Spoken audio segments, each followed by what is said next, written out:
thought they had banished us forever. But now... finally... we have returned. Welcome. How are you guys doing today? Welcome to Writers Showcase. We are going to be having maybe a slightly longer one today. Not sure. Definitely going to be fun, to say the least. Alrighty. So we have a few people coming in.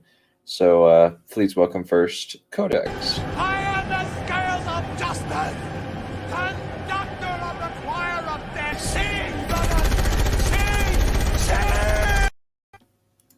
What's up? What's up, dude? And please adjust your volumes. Wisia's coming in.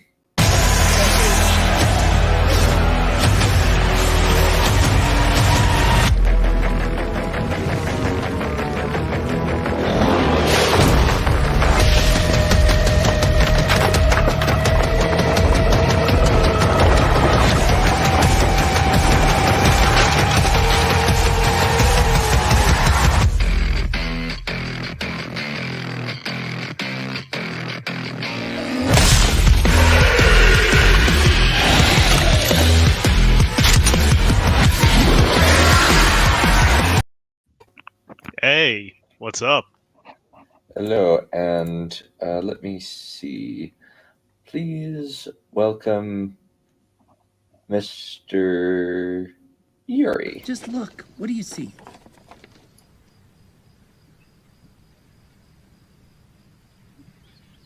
A man.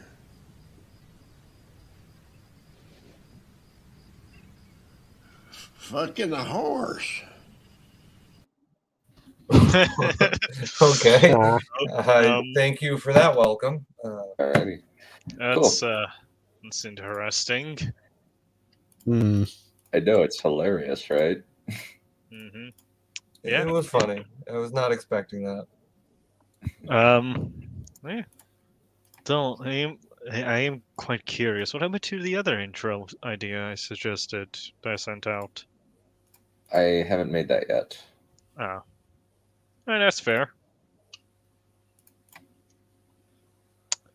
Okay. Alright, so due to the fact that I am unable to stay for long, I'm just going to read. Actually, going to be reading something that I just barely finished. The second Dragonstrife. So this is a sequel to my long-running Dragonlord Annals series, and it's book 4, if you don't count the novella. Okay. So the plan basically is that the books are a long-running anthology series, each dealing with a different generation of Dragonlords. I read the first chapter a while back, so you can find that somewhere. So. Also, hello there, Axula. I hope you're doing well today. How's it going? Hello.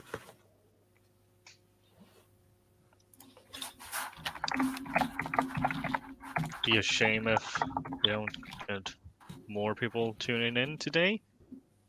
I mean, it is a weekend after all. I guess the whole entire adjusting the clocks thing might have thrown some people's timing off. Maybe. Yeah, probably. Personally, for me, I'm perfectly happy. I woke up and I got an extra hour of sleep today. Yeah, I'm happy too. Sleep you speak of? Shh. Codex, I don't know what's going on with you, buddy. All I know is that you've got Mahler's sleep cycle, and so I can figure it out over here. Yeah, to be fair, I do work a lot though. I work a lot of retail. Yikes. Yeah. That's the big yikes right there, retail. It's like, what kind of sadist would do that to themselves, working at freaking retail? Yeah, it could be worse. I Yeah. suppose. Could be a fast food Yeah. joint. Oh my god. Well, hold on. I've worked at a fast food joint. It is You know so what? much better. It's so much better than working retail. Okay. Sure, the manager will yell in your face for screwing up the order, but at least you know where everything is, and you don't have to spend an hour just trying to figure out where this item this one customer wants. Hmm. A fair point. Yeah, true. Alrighty. So, The big true. well, let's get started on chapter. I think it's chapter 2. Well, I'll just start from the beginning since that way I'll just reread it since it's been a while. All right, Okay. So, let's hear it. Let's hear it done. all right. Better not be scaly bait this time round. It is not scaly bait. Don't worry.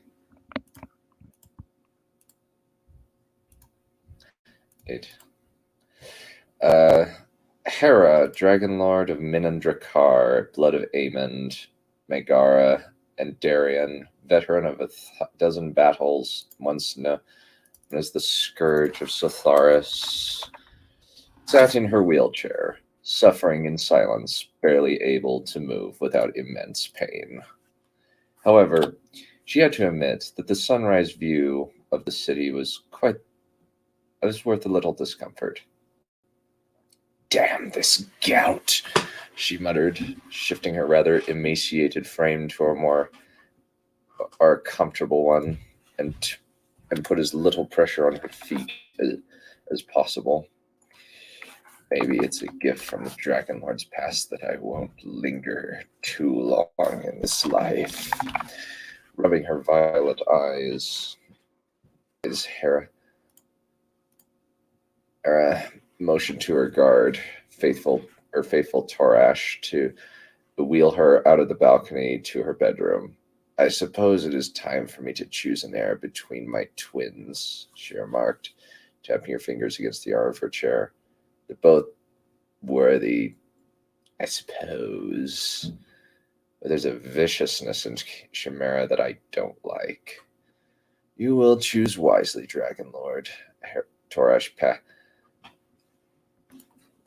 Hera on the shoulder gently. "Prince Bale is a good man. He and Meles are well matched. He's just such a jovial soul to be paired with a creature as war-hardened as her." "I know." Hera massaged her withered hands. She did not want to choose Bellerophon or Bale, but just because Chimera didn't have a dragon bonded to her wasn't the only thing that didn't make her an ideal candidate. Her husband Charon was bonded with Tyrannus, and her eldest son Talon had Medea, but Chimera remained dragonless, while her daughters Danae and Telemara had bonded with the young dragons Andromedar and Calypso. Her boast that only one dragon is worthy of her concerns me greatly. She leaned back in her chair. "I get the feeling that she's entitled due to my bestowal of dark fire on her. It's more likely it is," Tora shrugged. The big orc seemed rather nonchalant about the whole thing. "What could you have done to stop it?" "No," Hera admitted, settling herself into her chair. "Well, at least whoever I choose will have heirs to pass on the legacy. The only one of her children that seemed to be promising was Irene, but she was so obsessed with all of her infrastructure projects that ruling would likely be a distraction. She's brilliant, but her interests lie in things totally outside the realm of politics. Frustrating, to say the least, but immovable. Also, her fascination with shard dragonless is rather troublesome. Bill only has two 10-year-old girls. Toresh grimaced. 14-year-old girls. Toresh grimaced. Shamira has 3 very healthy teenagers, all dragon riders. And the girls have powerful marriage alliances, just on the fact that they were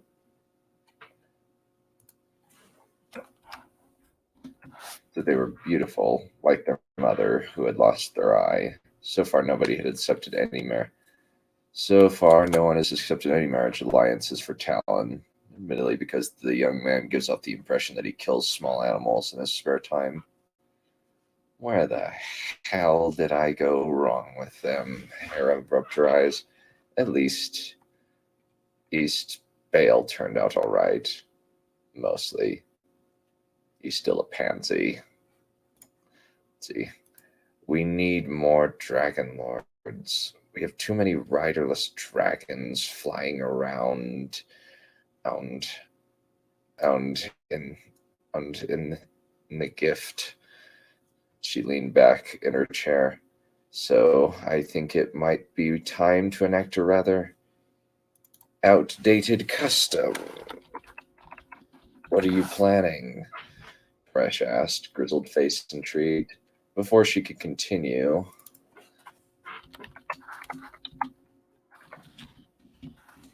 a knock at the door drew her attention away from getting wheeled into the wardrobe. Fucker, she muttered, resting her hands on her knees. Who is it? It's me, Shalia, Hera. The reply was in a crisp, refined accent. I need to talk with you. It's important. What the hell? Hera shook her head in disbelief, then exchanged an incredulous look with Toresh. Well, at least some time is saved. She motioned to the loose dressing robe hanging beside the bed, and Toresh dutifully fetched it for her. Grunting, Hera allowed her old friend to get the robe underneath her so she could wrap it around herself. Come in, she called. Looking refined as ever in a black and red dress, Shalia entered the room. Hera knew from first hand that to a certain extent the image of a courtly lady concealed a cunning and brutal fighter. It was one of the reasons why Hera had chosen her to marry her son 14 years ago, after she'd acquitted herself well during the campaign in Sitharis and the Battle of the Seven Suns that followed. I have some matters to discuss with you, Highness. Yes. Shalia curtsied, a small dagger at her side. Maybe I should talk about making something like a single military uniform mold that I can mass produce for the officers, Hera thought, rubbing her hands absently as she looked over her old friend's dress. Dresses are rather impractical. As if sensing her thoughts, Shalia curtsied again. Thinking about uniforms once again, she asked, smiling slightly.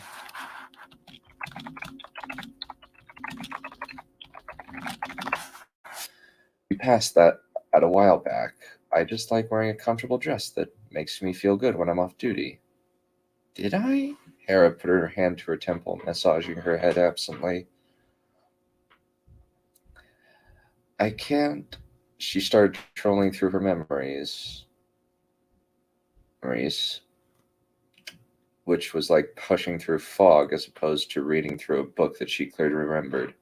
She vaguely remembered it now. Shalia and Toresh talking about an identical uniform for the army. It had worked, but only so far as the officers. The soldiers would only get mail and a tabard. For now, at least. Rubbing her eyes, she sat a bit straighter. I used to remember so much, but now I can barely remember anything. Also, when did I start swearing so damn much? I must be getting old. Anyway, I have something to discuss with you, Shalia said, voice earnest. She glanced briefly at Torash. Alone, please. The muscular orc general glanced at Shalia, then at Hera. She nodded her assent and waved her friend away. I'm safe with her, Torash. Go. She grimaced and adjusted herself to be more comfortable. Nodding in thanks, Shalia took a jug of wine and a pair of glasses from the table and filled them. Once the two were full, she set one of them on the table next to Hera and took one for herself. Can I assume that you would like to discuss the matter that my son asked that we not talk about while he's out of earshot? Hera reached out and closed the glass with her wrinkled, gnarled fingers. She resented what time had done to her hands and arms. The worst of all the costs of living as long as she did. He had. Yes. Shalia leaned back in her chair and took a sip of wine. Hell, Hera Grimmett owned. I knew you would bring it up. I knew you would bring it up, but it was still bloody awkward. Yes, her old friend agreed. I can't risk another pregnancy, not with the miscarriages that have happened over the last few years. However, we need more dragon riders, and the only ones seeming to get dragons are either those with Aemon's blood or those who have married into the bloodline.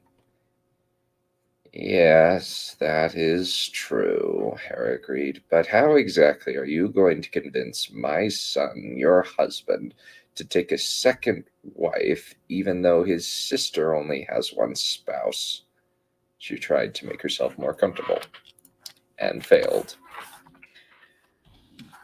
Oh, the gods know that Chimera has that on the side, that she might as well be married to two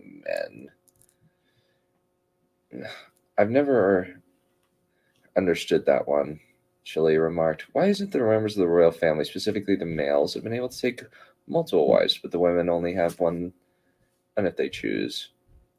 At least we get to control whether or not it happens. Hera flexed her hands. It's honestly surprising to me how many men talk about having two wives, but there's very few that would actually do it. And many would regret it if their wives didn't get along. Shalia tapped her fingers against her wine glass. This is very much a choice that needs to be made. The family must maintain control through dragon riders, especially if whatever mastermind engineered the Sitharis rebellion is still out there, Eric grimaced.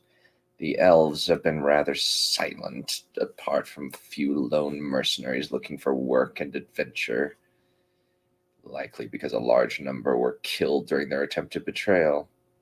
We need to be on constant alert. What do you think they're planning? If they've planned anything, Shalia asked. I'm not sure. Hera took a deep drink of her wine and shrugged. We've been preparing for years. But the problem is we don't know where they're getting their money from. Do you think that the dwarves, the biggest moneylenders in the world, might be responsible for this? Shilius mused.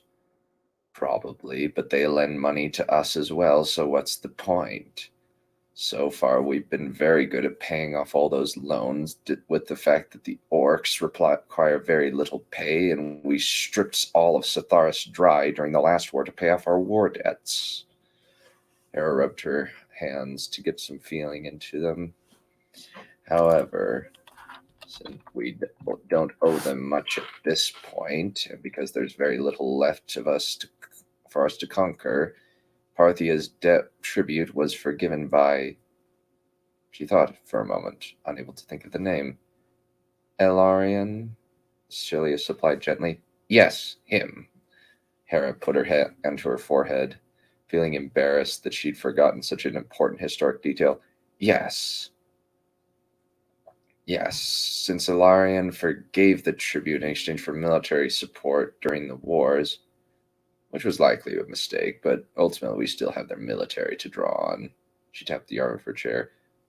We still have to pay them, though, which is somewhat annoying. So, bring in that Olbaran princess into the fold? Celia asked, running her hand along the top of her glass.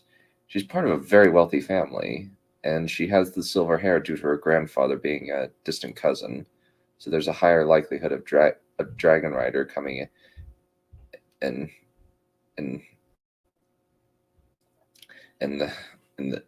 that can be raised. That is a good choice, Hera nodded, though there was probably more. Do you have other choices? There are a few, but I like that prospect the best out of them since I talked with Annalisa a few times. Shalia rolled her shoulders. I do want to discuss things with whoever is chosen to see if she is willing, but I need to get Bale on board with this idea. Good luck. Hera settled back in her seat. I wouldn't envy you.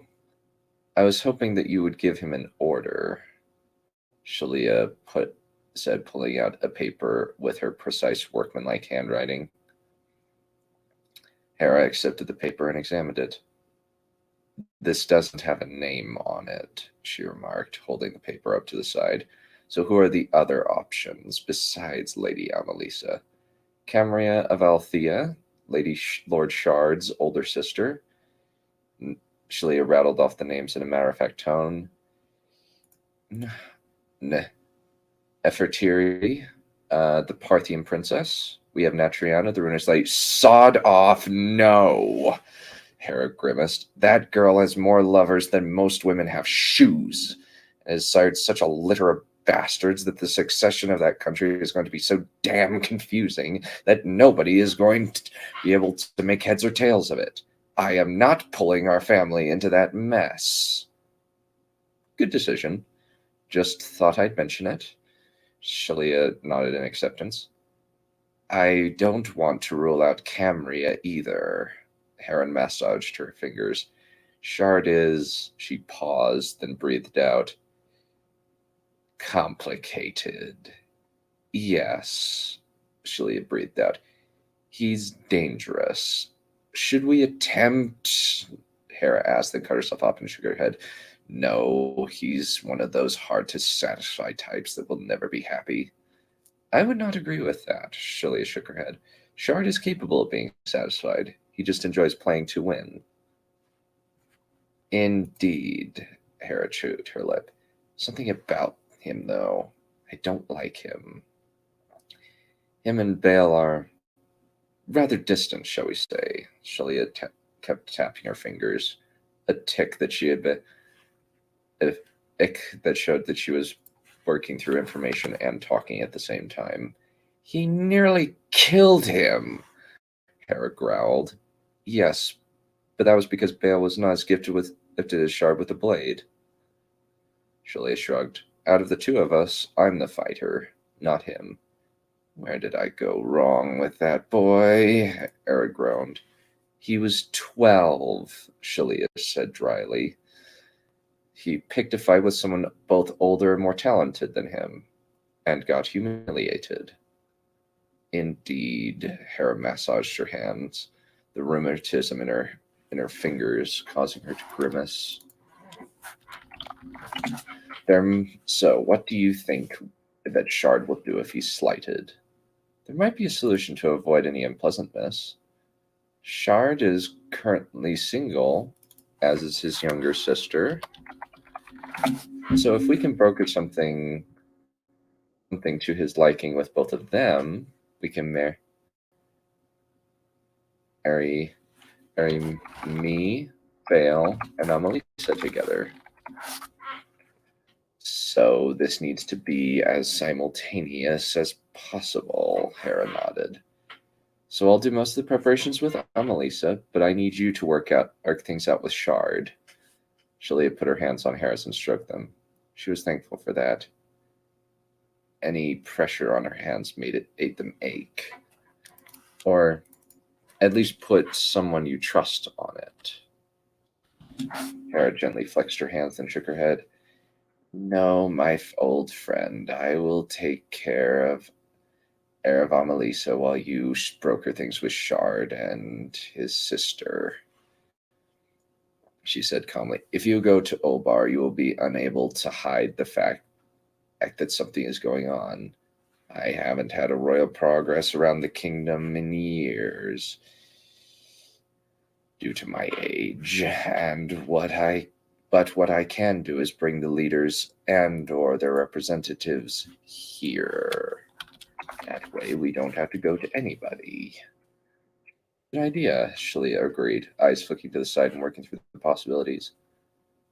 So, when they get here, I start working on brokering friendships and alliances between Shard and... She paused. Who should we put him with? He might be open to Natriana. Nah. She's a famous tart, but she's still very beautiful, and that might be something that appeals to him. Shalia suggested, gently massaging Hera's hands. I don't think that he's going to be willing to go for an obvious tart, especially when she might cuckold him. Hera shook her head, letting herself enjoy the light pressure of the other woman's hands on hers. She hated getting old, so these little comforts felt like such an enormous pleasure. So who then? Shalia asked. You understand people a little bit better than me, so what are your thoughts? Hera's mind felt like syrup as she filtered through the options, but in the end, geography wore out. I'd prefer as much power separated as possible. She flexed her hands. Althea and Rune were a powerful alliance during the Dragonstrife and the War of the White Hand, but that was because their proximity allowed them to field troops that swept into Numenor.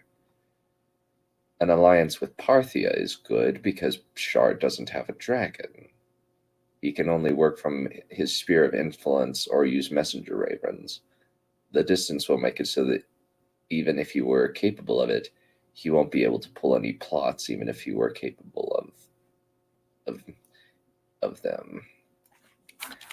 Good idea, Shalia nodded. That's the play. We'll go for it. End of chapter.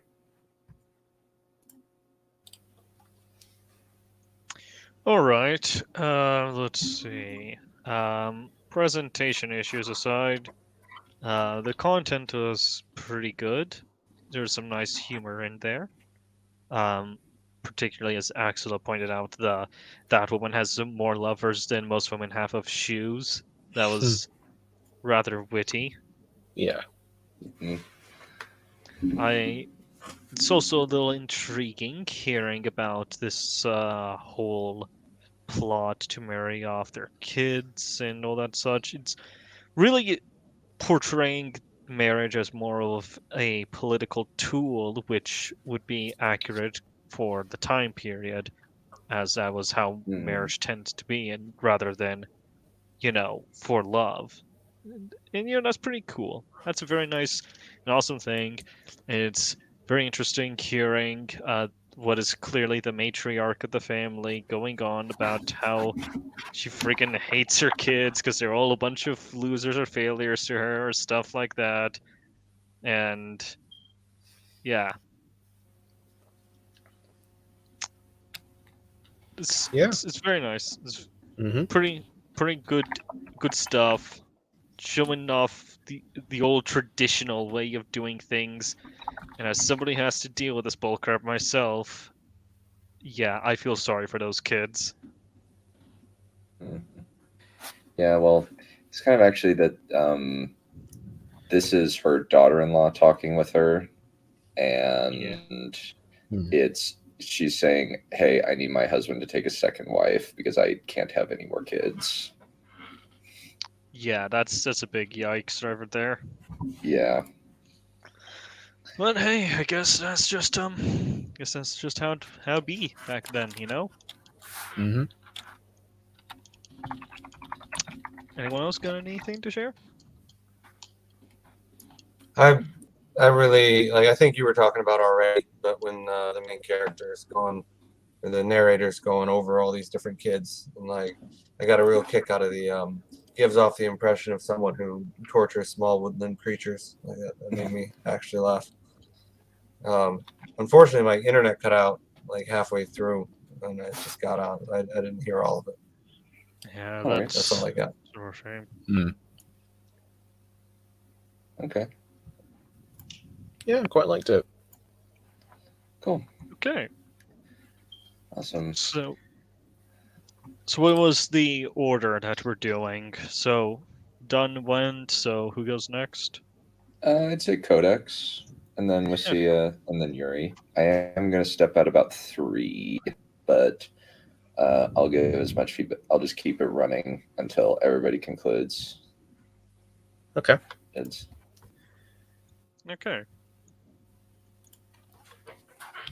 So my story isn't necessarily anything new. It's just a bit of rewrites to my first story. I ever came onto this showcase exactly. So I'll just, after a very pleasant end, well, a very angry German berated me exactly how the first few drafts were quite shit exactly. I decided to just rewrite it a bit. So I'll continue on. Gathered friends, let me tell you a tale of our beginning. It is a tale, the tale of a carrying light, a joyous birth, and the dawning of a terrible darkness. Long before we even gazed upon a single bejeweled starlit sky, the Great Spirit descended from the high heavens from paradise, given but a single duty, to care for all living things, the big, the small, the weak and the strong. In doing so, the Great Spirit created us, rendering us in steel and flesh, naming us the Tahunga and bestowing us 2 gifts. The first was knowledge, allowing us to achieve many great feats of wonder and understanding. The other was our island home, an amalgamation of both of beauty and balance. For these gifts, we named our island Mordaren Inima, and in doing so, our world became a peaceful world for more than 1,000 years. But there was something that the Great Spirit could not have foreseen. For his dark spirit brother Kil'jaeden followed him from paradise, curious of his children melded by the ways of machine and flesh. Wanting praise for his brother's creation, he bestowed one of his own gifts, the gift of destruction, corrupting their very being into nightmarish beasts and sinking them into an unquenchable craving for dark power. The Great Spirit was disgusted by what Kil'jaeden gave to his creations. He wanted to cast him out of his paradise, and after a mighty struggle, shaking the universe, Kil'jaeden cast a dark spell, placing him into a deep slumber. Kil'jaeden gazed upon his new prize, wanting praise as their new patron, but saw that the Tahunga were horrified of such madness and betrayal. They rejected his gift, enraging Kil'jaeden even further. So he struck the islands with a curse that plagued the land with these monsters and wicked beasts. Kil'jaeden's malevolent shadow spanned across the Great Spirit's paradise, sinking them into in 1,000 years of torment, enveloping the Tahunga in his black shroud. For all those years of torment, the islanders never yielded nor submitted to Kil'jaeden's will. Before the Great Spirit fell, he told 6 wise elders of prophecy that 6 warriors, one for each powers of creation, would descend from the high heavens and claim 6 masks of ancient power forged by the Great Spirit from an age forgotten by time. Days turned to months, and the months turned into years. But our faith never dimmed, even in the darkest days. We waited, waiting for the day that they would arrive. And that shall conclude our tale for now, said the elder softly.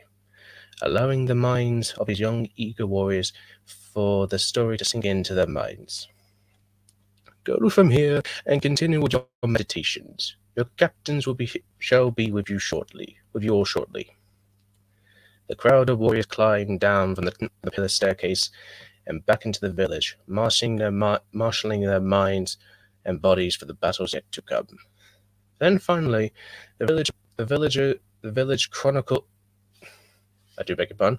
The village chronicle of Tao Wuhan, the village of fire, climbed upwards and gave his report on the project of their village, the tapestry of the race's history, and many great deeds of the past. He told his elder, my apologies, that it would be completed in a few days before the festival of the first flame. Pleased with his elder's approval, he respectfully bowed and took his leave. Allowing himself a moment of peace, he sat on a hardened molten rock, his joints clicking and whining, relying on his fire-shaped staff for balance. He watched the sunrise of the amber sun He'd watched the sunrise of the amber sky dawning, high upon a blackened stone pillar, with a fire pit crackling its last embers. A beautiful sight in the darkest of days, he said. Slowly the bejeweled starlit sky faded away. But something caught the elder's eye, a single star burning bright in the early morning sun, growing in intensity. Then he saw 5 more of a similar falling star, falling through the amber skies on fiery contrails behind them, like a water droplet off a leaf. Each falling star scattered the far ends of the island and landed on the sea. The elder gazed towards the closest falling star. It seemed to have fallen near the beach, he thought. It is time, the elder said, realizing what this meant. Slowly he made his way down the pillar, the blackened spiraling staircase, making his way to the gatehouse, explaining to the sentries at the front post that he was heading to the watchtower near the coast to increase the men's morale. The elder made his way out of his molten village, detouring towards the charred remains of an ashen forest, his mechanical legs clicking to compensate for his trek. Soon he reached his destination, a wonderful golden beach with a blue sea stretching for miles to an endless end. Stretching for miles to an endless end. The elder journeyed along the seaside, gazing out towards the sapphire sea, the tide's soothing rhythm as its melody to him. With his white silk robe gently fluttering in the sea breeze. Then his ruby orange eyes surveyed the golden beach until his gaze met something glittering in the distance. A large silver cylinder, resting on the shoreline, larger than the elder. From the cylinder, its lid seemed to have been flung several paces by such a force, resting on the sand. Nothing of the occupant remained. The elder looked around, trying to find where the occupant went. Kneeling at the rim of the cylinder, he noticed large footprints, giant compared to his own, leading away from the cylinder farther to the end of the beach. The elder followed the sandy prints until sand and hardened, cooled magma met. He looked up, and as the sea water and the last remains of magma streamed into the sea, forming a hissing cloak of steam, he saw something through the last remnants of the magma's ruby light. The elder could not identify what he saw, but he knew what it is. It was a shadowy outline of a mechanical man, scarlet against the crimson light, with a sword fashioned in the shape of a flame, sheathed across his back. Realizing what he was looking at, realizing something was looking at him, the crimson outline turned, staring at the elder behind him, staring behind his crimson mask, eyes the color of blood. The mechanical man turned his head and continued his ascent towards the borders of Tao Weihan. That's about it. This is literally Bionicle. Yeah. It's literally Bionicle. I love that, by the way. I'm not ragging on you for doing that, but the second I heard the opening, I'm like, oh my god, this is just Bionicle, and this is literally how Turaga of Akama encounters Tahu. He finds his Toa capsule on the beach. He's like, oh, it's open, and he goes around and starts looking. And it's like, oh, there he is. I do like. Okay, so yeah. That aside, the pros are pretty good. It's very nice and descriptive. Very, you did a great job setting up the visuals for us, so we can understand what's going on over here. And yeah, it's just pretty neat. I should clarify, I do tend to detour from the Bionicle thing and just go from there exactly, but I will take that into account exactly. So I know it's like I imagine you're just kind of using it as sort of like a baseline. Yeah, I'm using it as an outline. To be fair, Bionicle is kind of known for borrowing heavily from Polynesian culture. So, like the word Toa, that literally means champion. So, yeah. Motunui literally translates to great spirit. So it's very interesting digging into Bionicle and seeing all the inspiration that they took from Polynesian culture, which is also kind of why it's a bit of a shame that they got sued for cultural appropriation, because if they didn't ever, quote unquote appropriate it, I would have never known about any of this crap or any of this stuff. Oh, sorry, not crap. It is somebody else's culture. I can't say that. But yeah, I wouldn't know about any of this stuff, and it's cool to learn about it.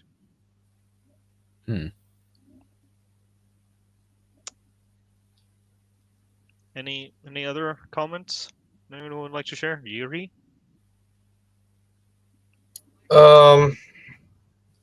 I honestly, it's on me more than you, but I kind of like had trouble following. My brain's just not working. I didn't have a super clear idea as to what was going on, or I'd have more to say. And I don't know what Bionicle is. So isn't that Legos or something? It is. It was like the biggest Lego theme that they had before Ninjago was a thing. Bionicle walked so that Ninjago could run.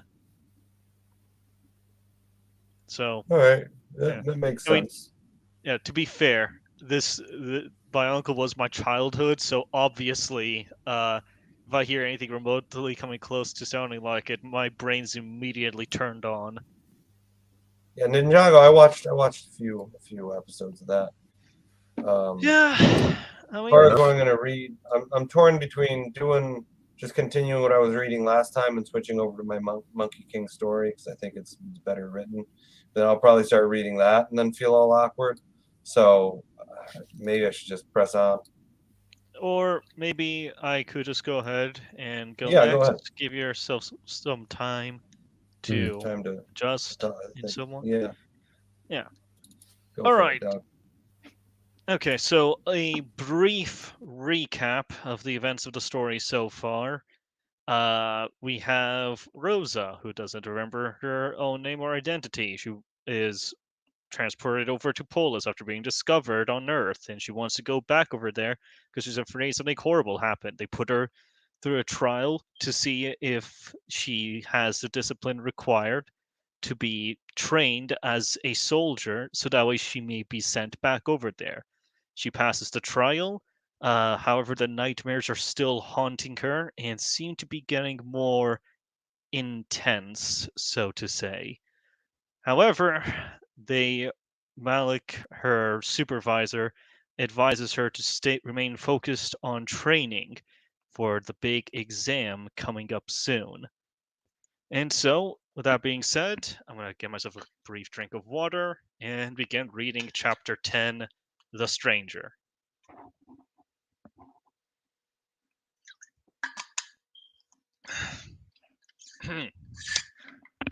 Daylight beamed through the trees of the forested shooting range, bashing on Lucia, who stood dressed in her black sports gear. She felt her heart pounding against her ribs as she lined the final shot and pulled the trigger. The projectile zipped past the red dummy's head, missing it by mere millimeters. A buzzer rang, and the remaining hollow projections vanished. Lucia gritted her teeth and slapped the coil gun onto the table. She planted her elbows against the shelf and cradled her face in her hands. The chirping of birds and the flowing of water rang in her ears, yet, despite this, she let out a frustrated groan. Don't freak out, Wes. Stay calm, she reminded herself, burying it deep within, smothering it. With a final exhale, Lucia pushed off the table and peeked behind her, seeing Taro standing there, scrolling through her H card. Lucia glared and snapped. Hey, did you see that? Tara jolted, looking up at Lucia, who was pointing out into the shooting range. I just nailed that shot, but it registered as a miss anyway. Tara glanced at the forested area and shrugged. It happens. Lucia's eyes watered and she glared at the coiler. It happens? I can't accept it happens. That bullshit just ruined my run. She swallowed, looking up at the score projected in front of the table. And Lucia read it to herself. 13 out of 30? I didn't even get half of what I needed to pass. Even without that mess up. How am I supposed to do that? Lucia's eyes dulled, only hearing the chattering of wildlife. Then Tara looked up from her H card and spoke. Lucia, you alright? She gulped. Yeah, I'm fine. Her eyes wandered down to the coiler, and she squinted.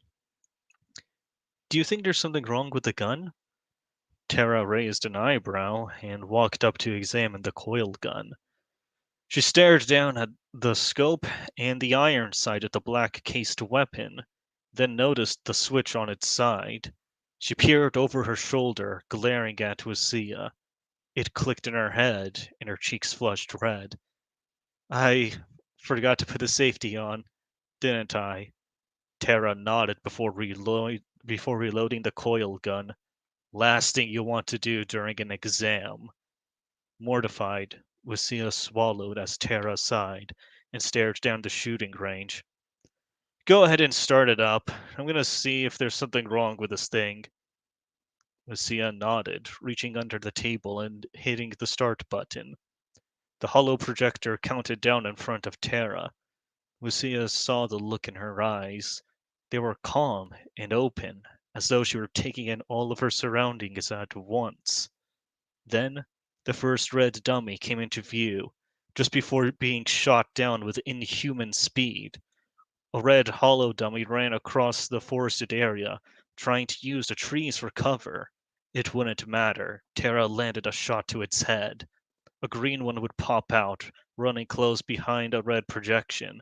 Yet she still got the target. Lucia's eyes widened, her breath slipping from her lungs. Tara never missed her mark, scoring every kill with a single shot. Lucia felt her jaw slack, her arms going limp. What the fuck? The buzzer sounded, and Tara had already slipped out the magazine, flicked the safety on, and set down the coiler. Lucia stood frozen in place, sweat forming across her hairline. The score displayed in front of her was a perfect 30, half of which were headshots. How am I supposed to compete with that? Well, looks like Ascension Co's quality control is as good as they say, Terra commented. Lucia blinked, half deflated. How did you do that? How are you so good at this? Terra raised an eyebrow and pulled some of her hair back. Lucia noticed them, cream-colored beads in Terra's hair, ending with a small orb. Because I've been doing this for as long as I remember. Lucia squinted. And the beads? They denote me as a huntress, proof that I underwent the trials to earn them. Lucia's jaw slacked as she took it in. How long did it take you to get them? Terra shrugged. Got mine when I was about 13, she smiled. Was the youngest on my planet to get them, too. Lucia raised an eyebrow. Your planet? I never heard of anything like that on Earth. Unless... You're not from there, are you? Terra gave her a blank stare. Then, slowly, she shook her head, piquing Lucia's curiosity. Then, where are you from? The huntress's eyes wandered off. She took a deep breath, rolled her eyes, then answered. The USR calls it the Autonomous Zone, but my home is part of the Artemisian Alliance. Same thing goes for a lot of us oddies. Lucia squinted. Then why don't they call it that? Terra let out a sigh. It's complicated. Lucia frowned, but nodded along. Her eyes wandered off as the chirping of birds echoed. How was it like there? The huntress leaned against a table. Her head hung. Well, it was kind of like this. Beautiful forests, small towns. We weren't exactly living in the Stone Age, but we didn't have all this crazy tech. She looked back at Lucia, smiling. Now that I remember, people used to say I had the prettiest voice in town. My parents always asked me to join the choir and learn our songs, but I wasn't really interested. She grasped the beads, fiddling with them. No, I wanted to get out there and explore the galaxy. This lady would used to come by and share these crazy stories about what was out there. These stories of gorgeous worlds, great heroes, and... She paused, her gaze trailing away as she tapped her fingers. Lucia waited with bated breath, watching the gloom form in Terra's eyes. Lucia felt a darkness engulf her, shrouding her in a thick cloud. The glimmering in her eyes were back, as was the slight shiver in her form.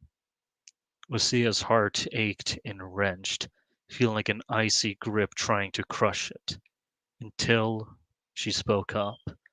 Terra? She said, getting her attention. You okay? The huntress nodded. Yeah, sorry. I've said too much. Lucia shook her head. No, you haven't.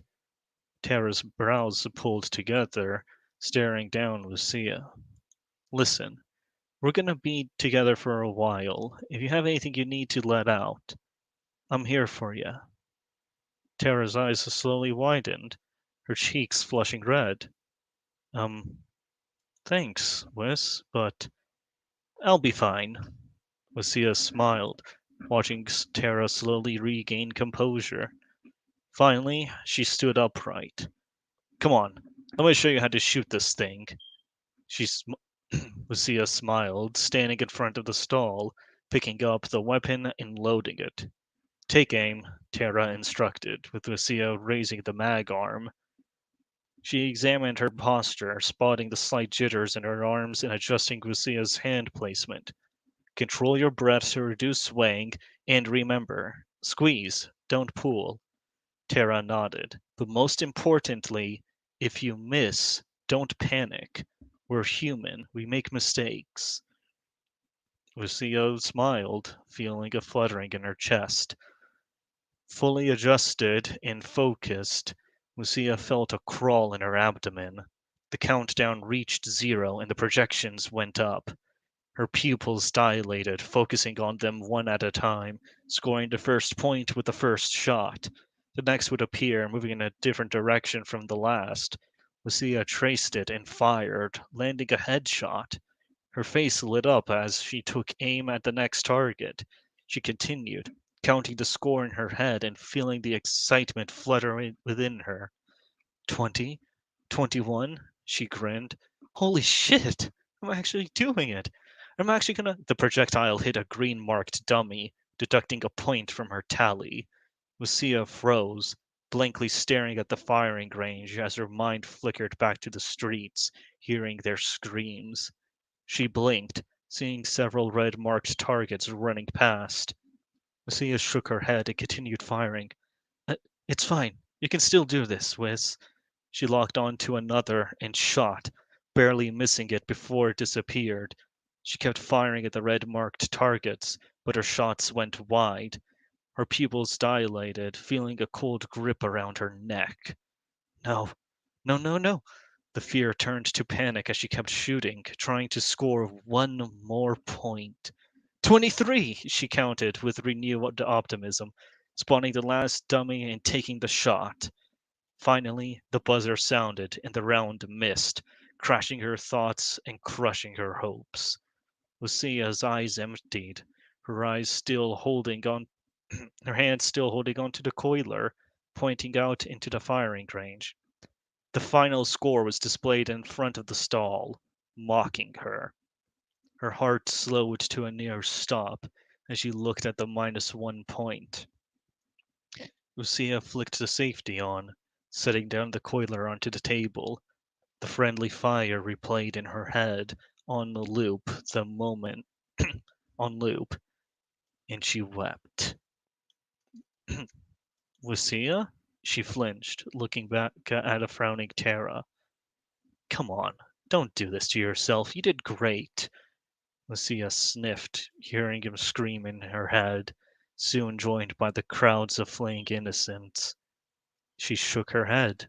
I I hit the friendly, though. Tara's brows furrowed as her jaw slacked. What? Lucia, you're fine. It's just a simulation. And what if it wasn't? Lucia snapped, feeling a piercing cold dig into her torso. Her eyes twitched and her voice cracked. What if that was you? Or Malik? If that was real, then the huntress rolled her eyes. If that was the real world, I wouldn't be running between you and the enemy. Not without telling you first. Lucia blinked, feeling the icy claws melt away, leaving her feeling empty. She glanced back at the final score, the hollowness in her chest becoming deeper. I still failed. Tara raised an eyebrow and looked at the score. She rolled her eyes, then addressed Lucia. Wiss, what was your score from before? Blinking, Lucia answered. 13? Tara smiled. And what does it say now? Lucia squinted at the display, her eyes gradually widening as it clicked in her head. 23. Tara patted her on the back. Congrats, Wiss. Your score nearly doubled. Lucia's face relaxed, her cheeks flushing red. The mist cleared from her eyes, and she started laughing. Dios mio, you're right. Lucia peered back at Tara, her head sinking into her shoulder. I guess I'm being a bit harsh with myself, huh? Tara crossed her arms and smirked. A bit? Lucia rolled her eyes and placed a hand over the coiler. Her focus returned to the score displayed before her, as well as the negative point. Her vision narrowed, feeling a fluttering in her chest. She picked up the weapon and reloaded it. Come on, let's try this again.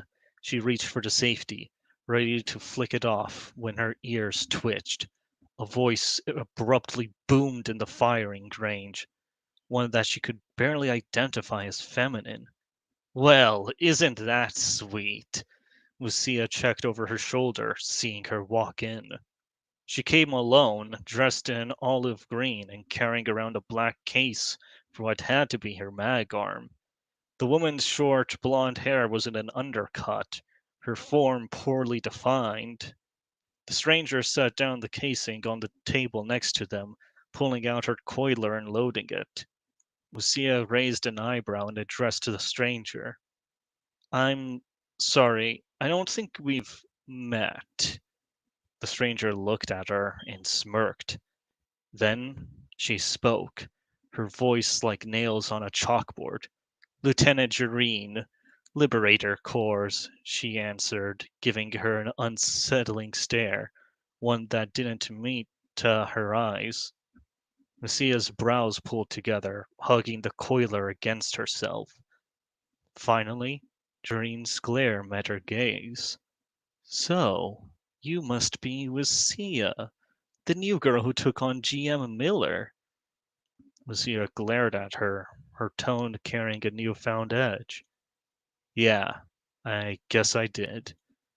You know what that means, right? Jareen snickered. They're planning on making you a Grand Marshal.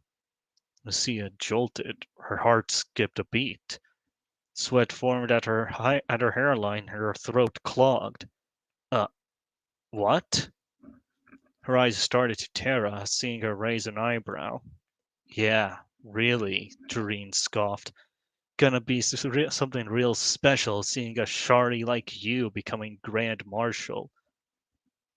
Lucia blinked, her brows drawn together as she set down the coiler. I'm sorry, what do you mean by shari? Doreen's eyes widened, placing a hand over her mouth. You mean you don't know? She smirked. Shari, like a woman of your build, with that skinny body and those oversized sacks of fat. She grinned, seeing Lucia's eyes shoot open, her face reddening. Only good for giving it. Cut your shit, Tara snapped. Lucia isn't some skinny whore. She's a quarter muscle and can easily beat the shit out of you. The fuck did you just say to me, crow fucker? Is that any way to talk to your superior officer? Doreen snapped. Lucia's face narrowed, watching Tara's expression sharpen and Doreen grin. Can't believe they are letting parasites and sympathizers like you into the VGC. It's almost as crazy as this bitch taking on a Grand Marshal. Lucia's hands clenched into a fist, and a spark lit within her. Leave her out of this. You came in here for me, didn't ya? Jareen laughed. Oh, little Shari here thinks she little Shari here spars against a GM, and all of a sudden she thinks she's hot shit. Lucia felt her hands heat up, almost lighting with rage. Do you really think I'm stupid enough to believe some fake-chested whore like you could take on Miller? Lucia's eyes shot open, and her pupils shrunk. The fuck do you just call me, pendeja? She shouted, her ribs reverberating with rage as her hands ignited. Jareen stepped back, but her smile returned. You heard me. Hot shit and fake-chested whore.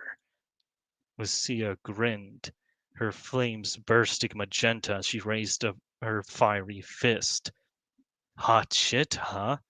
That sounds about right, she growled, watching the smirk on Jareen's face melt away. You really think I'm some pushover? Fine. Just go ask your marshal. Don't believe him? Then come back and I'll show you. Jareen's surprised expression shifted back to a smug grin as she spat back. Is that a threat, cadet? It's a promise. Jareen chuckled, moving her face closer to the fist. Then go ahead. Show me what you can do with that magic trick of yours. Lucia's eyebrows came together, her forehead and nose furrowing like a raging beast.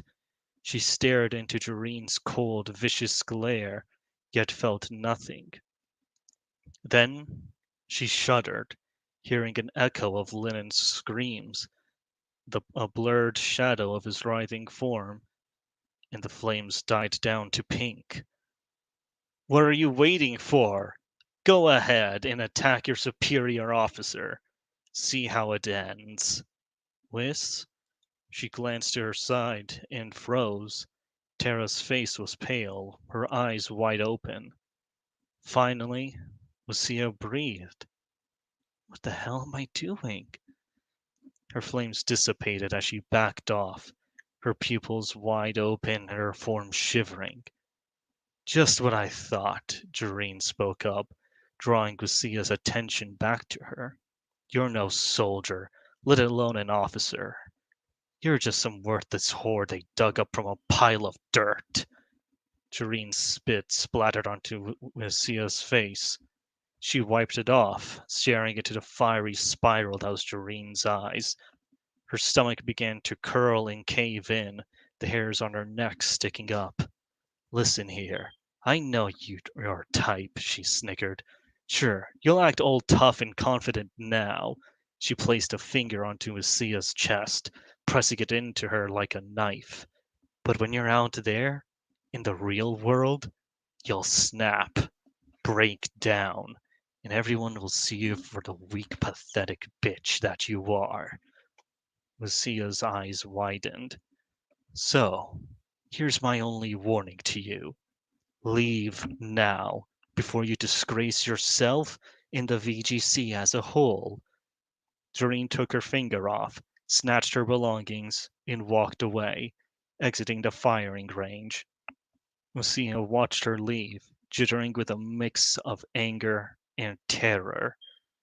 She swallowed, trying to recompose herself. Don't listen to her. She doesn't even know who you are, Lucia told herself as her eyes became cloudy and glazed. She's just scared of you.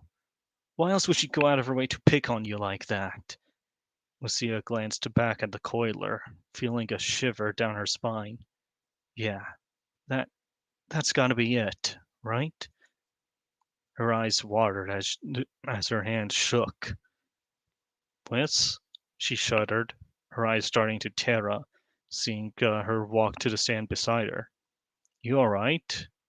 Lucia's eyes watered, her lower lip quivering. Hey, listen, Tara uttered, wrapping an arm around her shoulder. Just ignore what she said, okay? You're doing great. Lucia nodded along. Thanks, Tara, she said, tightening her grip around the coiler. Tara sighed, staring down the firing range. Then a quiet buzz rang. Tara jolted, pulled out her H card, and took a look at it. Lucia looked back at her, seeing her squint. Looks like Malik's gonna be late today. Rally ran a bit longer than expected. Lucia raised an eyebrow. That's a good thing, right? Tara smiled. Yep. Everyone really likes what he has to say. Lucia rolled her eyes. Yeah, well, guess being a war hero will do that for you. And I think you might too, Tara finished, catching Lucia off guard. She squinted and reached for her pocket, plucking out her H card and seeing that Malik had left a message for her. So, she opened it up. My apologies, Lucia. It seems I won't be able to make it back today. She slouched, her eyes watering. I know this may be intimidating for you, especially with all the pressure put on you. But I just want you to remember this. You don't have to break all records. You just need to get past the line, no matter how many tries it takes. You will get there. Lucia nodded and set down the device. Then I won't let you down, she promised herself as she picked up the coiler, took a deep breath, and fixed her grip. Tara leaned in and nodded. You ready? Lucia nodded along. Ready. Tara reached under the table with a smile, hitting the start button. Lucia watched the countdown reach 0 and fired the first shot of her first successful run. Whew. That's it. We're done. Cool. Very good. Thank you. Yeah, I enjoyed and followed most of it. The whole thing was just like she was getting trained by the space lady. Well, they're all You know. space ladies.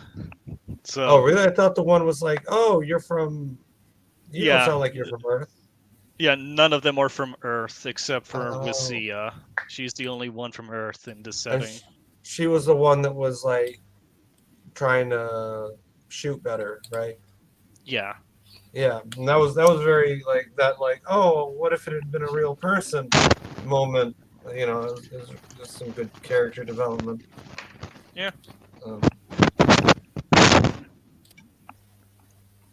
I didn't thought have I a would- very. Go ahead.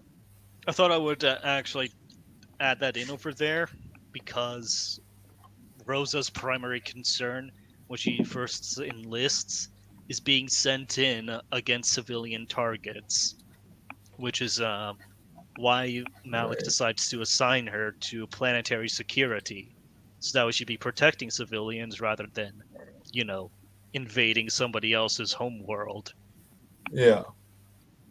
So I believe that would have been like a good opportunity, because I didn't want to just have like a bunch of red targets moving around and it just being like a Call of Duty match where it's just twitch shooting. It's like, no, there needs to be some firing discipline as well. You need to be able to identify the target as a target and then dispatch of them. Yeah, that makes sense. Yeah. So like you're building up like how these people train, and presumably they will be in real situations at some point. Yeah. Yeah. I mean, Anything else? No. not for me. Okay. No, I think it's pretty good. Oh, thank you. Was the profanity too excessive? Because I felt like the profanity was a bit excessive. My Mormon heart just couldn't take it. You know, it was a bit much. It was. Yeah. I don't know. I mean, like, it stood out to me. I don't know if it was a bit much, but it's like, why even? You know, Yeah. it's like, and this is this in the future or a like a alternate timeline kind of thing? It's a far future technically, but there's Okay. also, of course, been multiple technological collapses. Oh yeah. All right, I gotcha. Oh. Yeah, I mean, I guess you'd think there'd be different curse words, but I don't know how that would work. And it's really hit or miss if you're going to make up your own curse words. Like Robert Jordan, he did a great job. He kept it simple, bloody, flaming. That's it. Yeah. Goat kissing. But anyway, I am actually yeah. actually going to say that I am vaguely satisfied with the crow fucker one yeah, because but that was a good one. yeah, because the whole Yeah. idea is that the Corvenra have the appearance of Corvid, sort of. So the implication for there is that she's sleeping with a genocidal evil alien species, which is why I also used the term sympathizer when she was going off on Terra. As in simp. No, as in sympathizer. I know. I'm kidding. Like she's a simp for these aliens. So there's an alien that she's like. No, there isn't. hooking up with? Okay. It's just Jareen being a racist piece of garbage. That's what it is. Oh, all right. So it's not like it's an alien. It's another kind of human. But, Oh, no. The Corvenra are absolutely a different alien species. But her saying that she's sympathetic to them is her just being racist. It's complicated. Okay. Yeah. Fair enough. But yeah, no. Like the crow comment gives depth. It has meaning. Whereas if you just drop in obscenities, there's no real meaning to it, and it's just, like we do that. It's just edginess. All right, I guess I'll get started. This is King Under the Mountain, and this is like the first chapter of my Monkey King story. All right. There's no better place to get some perspective than a mountain, lording over the horizon and dwarfing any sense of personal significance, especially when you're under one. At any rate, the Buddha of the Western Heavens thoughts ran somewhere along those lines. Obviously, I can't claim to have even a fraction of a notion of what the Buddha might have been thinking. His mind being one completely devoid of thought makes the effort a conundrum. Indeed, but I can make a facsimile, much in the manner that I would ask you to facsimilate the one under a mountain right now. Bring him up in your mind. Don't just imagine him, but close your eyes and see him, sour-faced, his hands and head trapped like a pilgrim in a pillory, too far apart to anything but nearly scratch his nose. He has been nearly scratching his nose for 500 years. Meet his spinning eyes. Hear his voice like a bamboo flute. See the spider crawling across his forehead now, almost laughingly, as he tries to knock it off by scrunching his furry eyebrows and shaking his head. Notice the way that his nose does not really end above his mouth, and his chin stretches in a uniquely simian way to be even with it. Notice that it is not hair on his cheeks, but fur. Notice that he sees you. He sees you looking at him. And as he sees all the sprites and dryads of the forest going about their days in concert with the bugs and woodland creatures, could you, he begins to say, would you be so kind? He says in tones most friendly and plaintive, demure even, would you be a dear and get this spider off of my head? His warden is fairly new to the job. It is a duty that has switched 4 times during his incarceration here and is now in the hands of a young goddess, though you wouldn't know to look at her. In fact, physically, there, being a human, you would not see anyone at all except Monkey, a decidedly odd-looking specimen of man. The goddess comes down from her quarters, a house built into the side of a tree with just enough room for a tea table, some candles, and a seat where she spends her time meditating.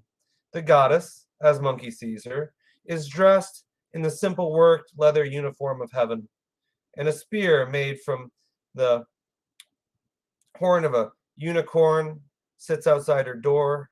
It is an heirloom in her family. This is a hardship post. She asks, who are you talking to now, Monkey? Anyone who will listen. This isn't fair, you know, for me to be here. I was tricked.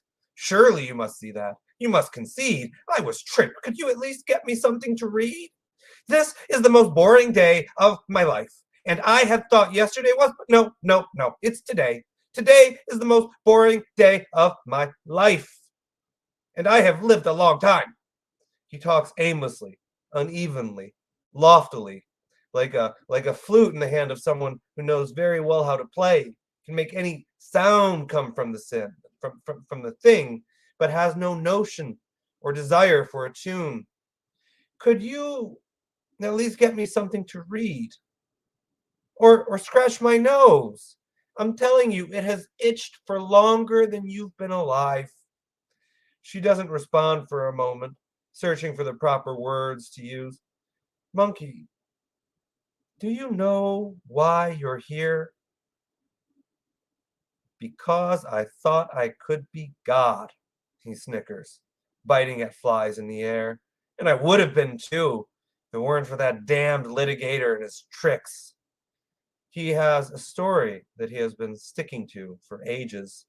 The less true the answer, the louder he says it.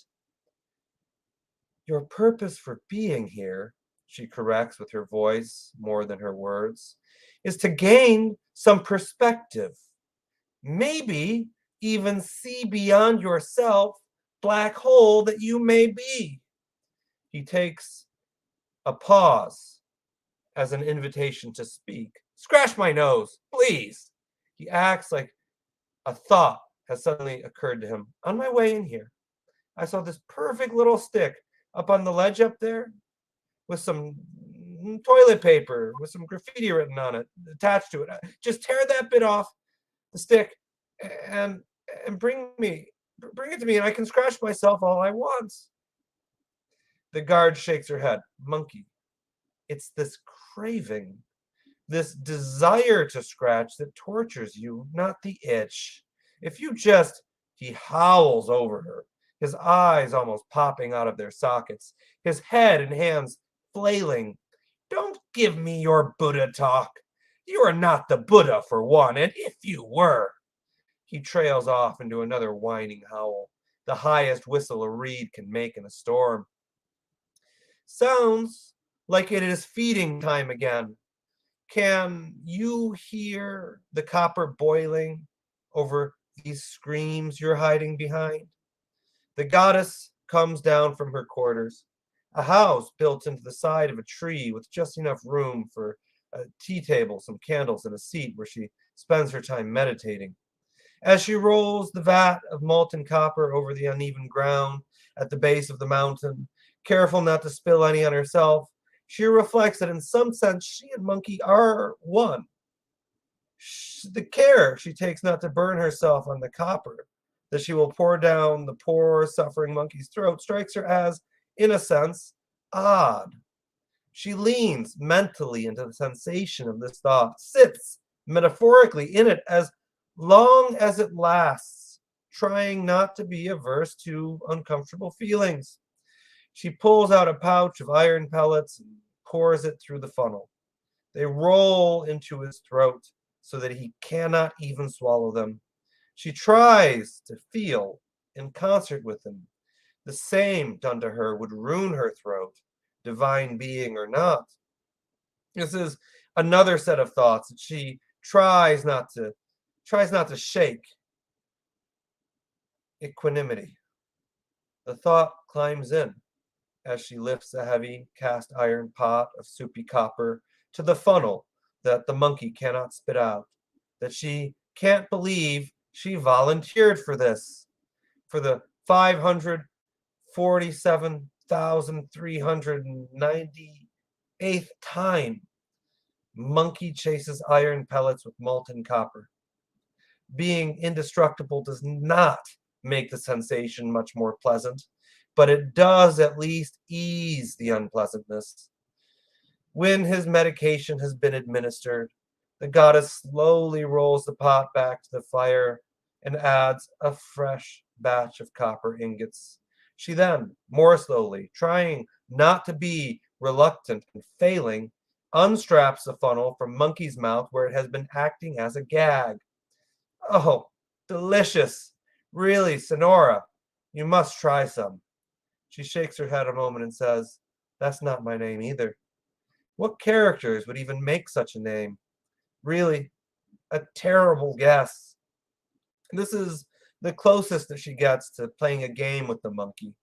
The guard is to be nameless. She examines her feelings for this broken king under this mountain.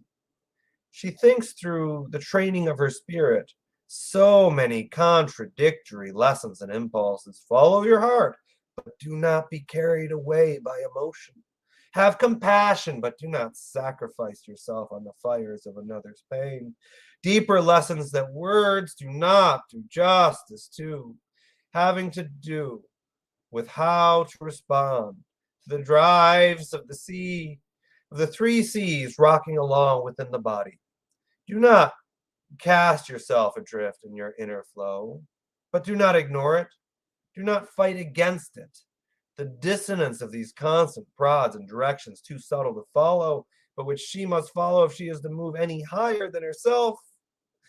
What is your story, monkey? The rule of her lineage is to do 70%. 70% of what you're capable of. And she has never been capable of much cruelty. And she's fought about 90% of the war with herself that she is willing to.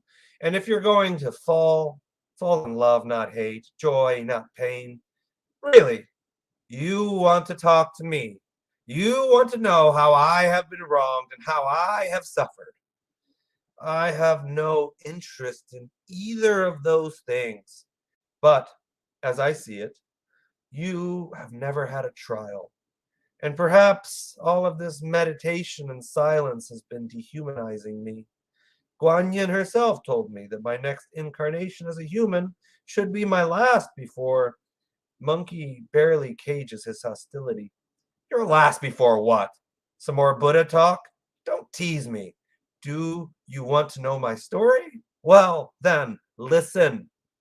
That is not how a trial works, Monkey. There is always someone to judge. The trees and stars and mountains judge as the wind stands trial. But to take the place of the judge, it is like taking the place of a master carpenter. If you try to measure like a carpenter, you'll get everything wrong. And hurt my hands? You're twisting a classic, Monkey. Be careful. I will twist whatever I like and break everything else for all I care. I am the wronged party here. This imprisonment with no terms, no company, no one to even talk to. Monkey, you never shut up. Oh, I'll show you. He clamps his mouth shut so tight, those simian lips almost as dexterous as thumbs quiver. The unnamed goddess rises. Monkey calls out to stop her. No, no, please don't go. He chants the words like a song. No, no, please don't go. She ignores him. No, no, please don't go, and returns to her quarters. He cannot hold back a few tears. A few moments that to him seem longer than most days later. She comes back carrying her tea table. This is not going to be a habit, but every prisoner needs reprieve, she says. I've always had a soft spot in my heart for demons. You can't help your nature. She hands him a paper fan. I'm not going to tear down the mantra of imprisoning you. She laughs. Toilet paper? Really, Monkey? Do you expect to be believed, or are you just desperate? He scratches his nose eagerly. Even I scratch my nose sometimes, you know. I try not to scratch. Sensation is sensation to be taken with equanimity, but sometimes you forget, and it's just natural. Nature is not evil, you know, or even something necessarily to be overcome, but it must be harnessed, Monkey. And to yoke a beast and do it damage in the process, that isn't very enlightened at all. She does not question her sudden openness with the monkey. Those unwilling to better themselves, those steadfast against self-improvement, will not reform no matter what pain they suffer. Friendship is the closest thing to medicine for this. She has to admit to herself that this is just the narrative that springs to mind by which she can excuse her breach of protocol, egregious as it is. The fact is that she is not the executioner and has no interest in being one. She will not execute her own heart, and she will not execute this funny creature under the mountain. And anyway, she excuses once again. Keep doing the same thing. Keep getting the same results. The rebel in her feels justified. The ascetic, which is what she identifies as, admonishes her that the excuses are as endless as the turtles holding up the world. Each stands on another, and she pays no attention. She is practicing naturalness, she decides, and she cannot be the tool of this fool's torture anymore, not for at least a day. She cries pardon. That last thought that she has on the subject is to wonder if she will be disciplined for this. These thoughts and notions pass before her mind's eye in the time it takes to start a breath. On that breath, she says, I was briefed on you. What we know, anyway. You are a fatherless creature, an orphan from the wilds on the island of fruit and flowers. Someone trained you, though no one knows anything about that. You were powerful when you came to heaven, and actually, I was born before you were consigned to this mountain. I remember you with the horses. I was very young and irrational for a higher being then. A little girl, you might say. And it was a joy to watch you riding them across the plains of heaven. You were like a parade all by yourself, jumping from horse to horse, doing handless headstands on their noses. No one ever made the horses so happy. But I don't know who you are, and I don't think anyone does. Orphan King, what was it you called yourself when you made your war? The monkey is preoccupied, trying to hide his tears. The show of interest, of equality, of intercommunication, of open-heartedness has bowled him over emotionally in a way that his senses of himself cannot understand. His mind races with thoughts of how he can use this connection to escape this abhorrent prison. His heart, though, it is a river flowing out of his eyes.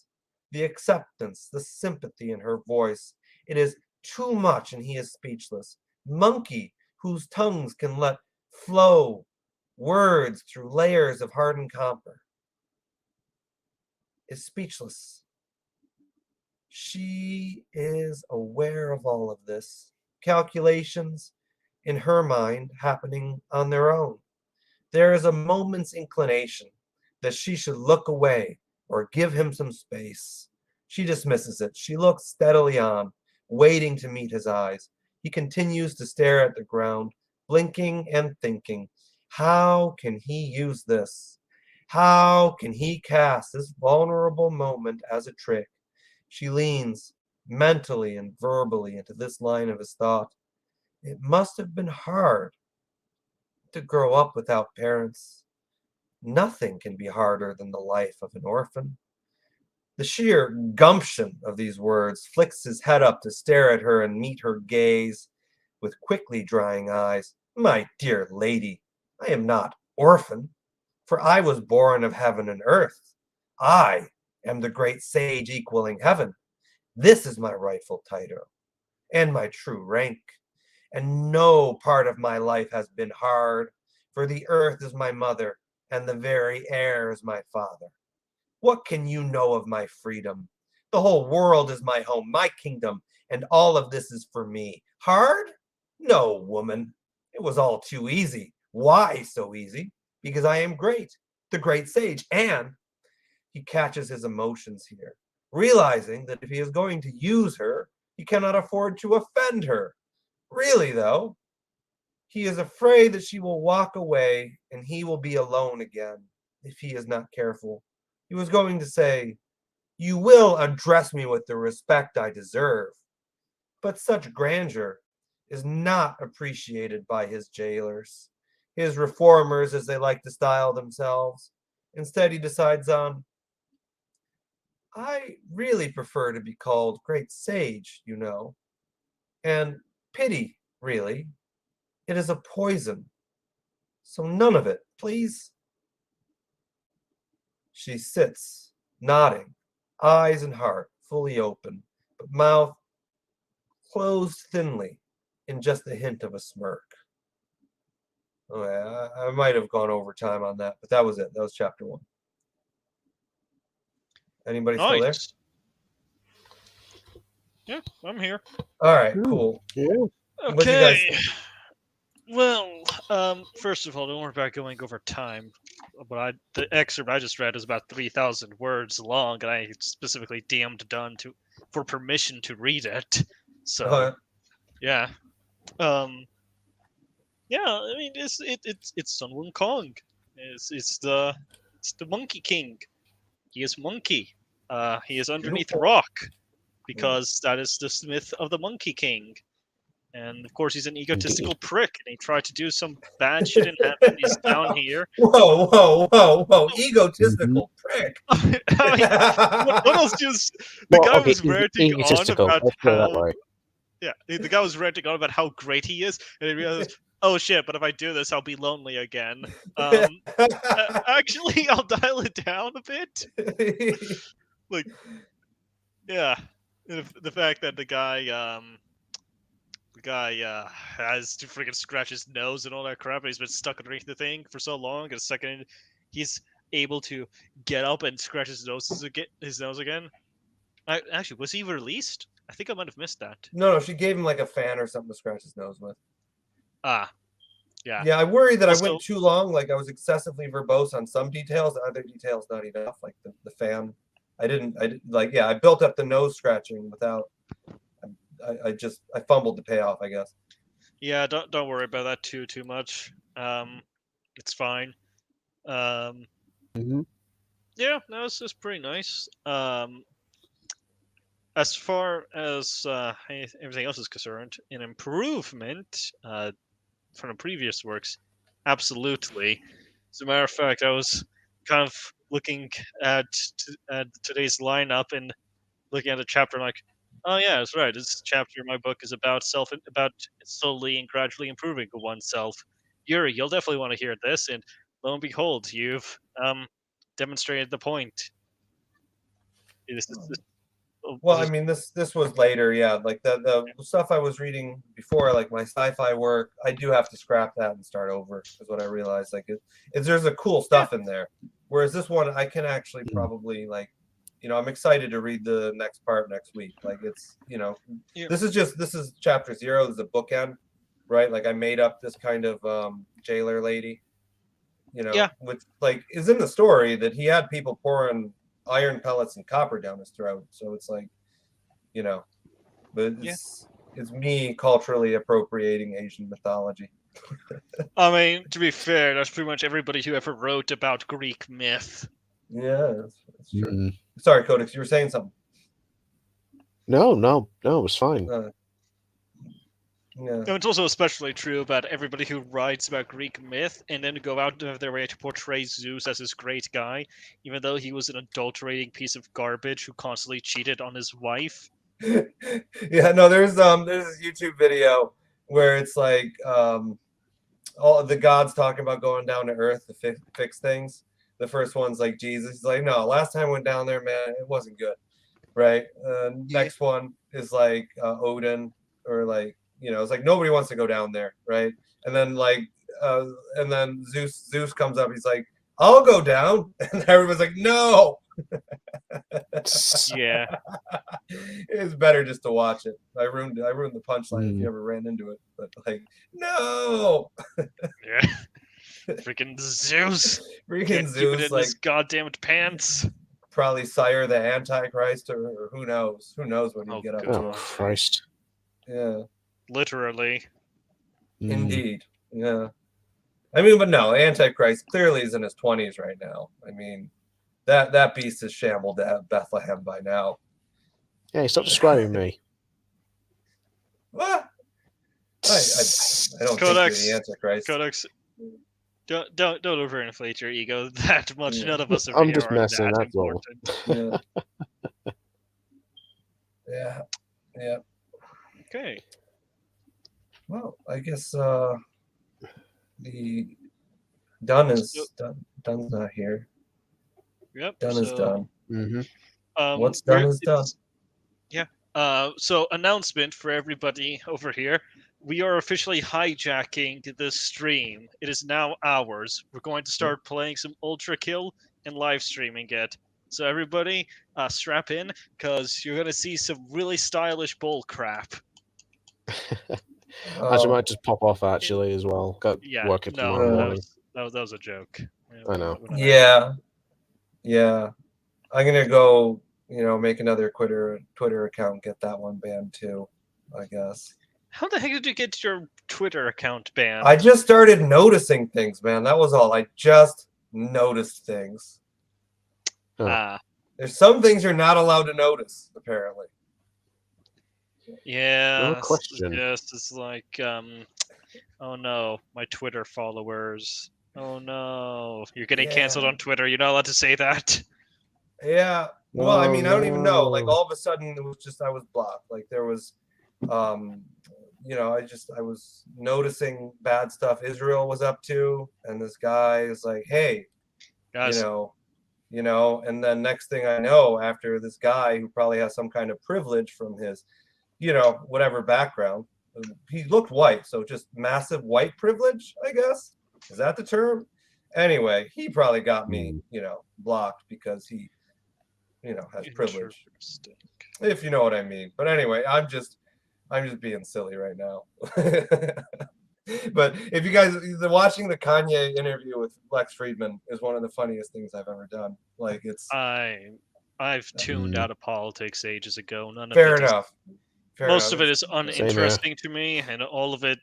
Like, it was funny when the orange pedo man was in office, but then the second he got out of office and old Sleepy Joe walked in, Well, the became a other clown pedo show. man. Let's not forget. Yeah, the other. I'm sniffer, sorry, the the other sniffer. pedo man. They're both Be pedo fair. men. My I bad. wasn't talking politics. I was talking. Well, I guess racial politics because it's funny. Like Kanye goes out there Yeah, okay. with Lex, and it's funny. Like Kanye is.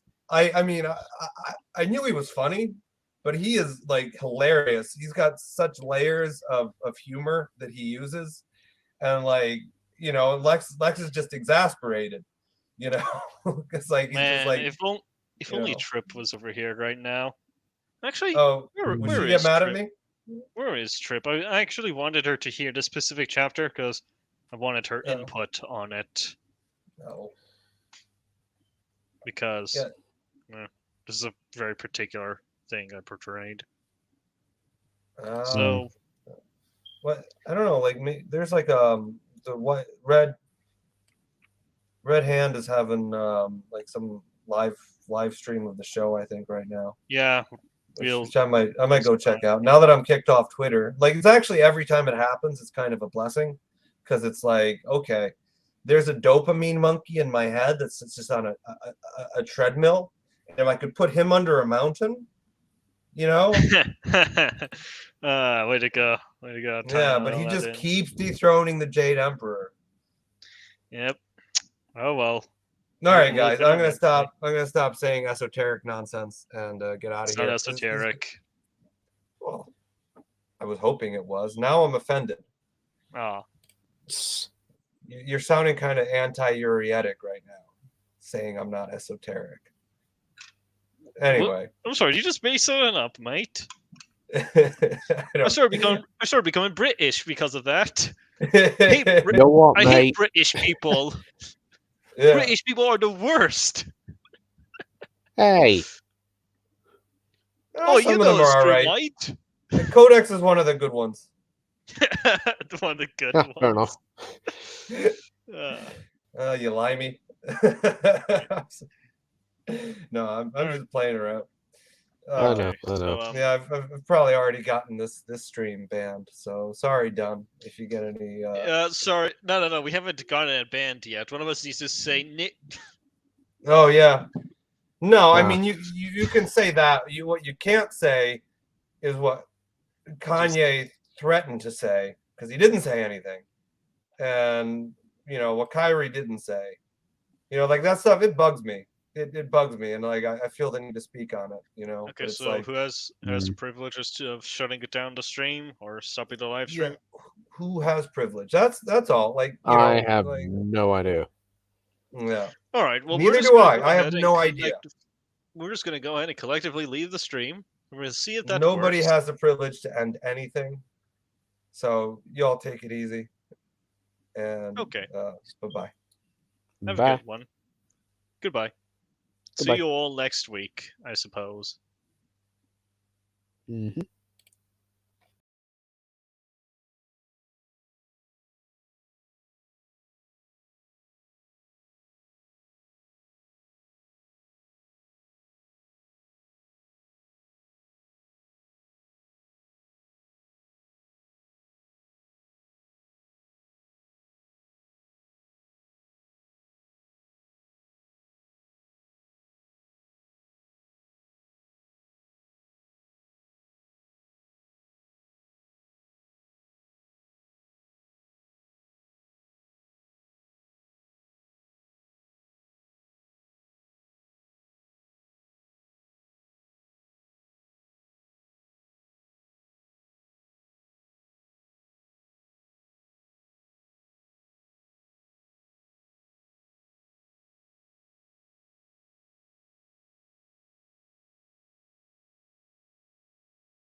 Enough!